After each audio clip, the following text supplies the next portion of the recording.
सुखामध्ये सावली स्वामी, दुःखामध्ये सुख हे स्वामी, कष्टामध्ये बळ हे स्वामी, वेदनेचा अंत स्वामी.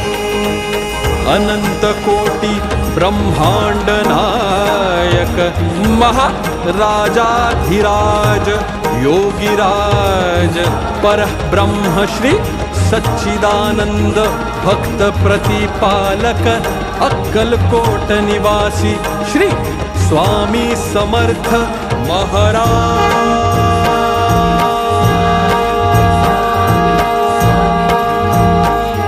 की जय.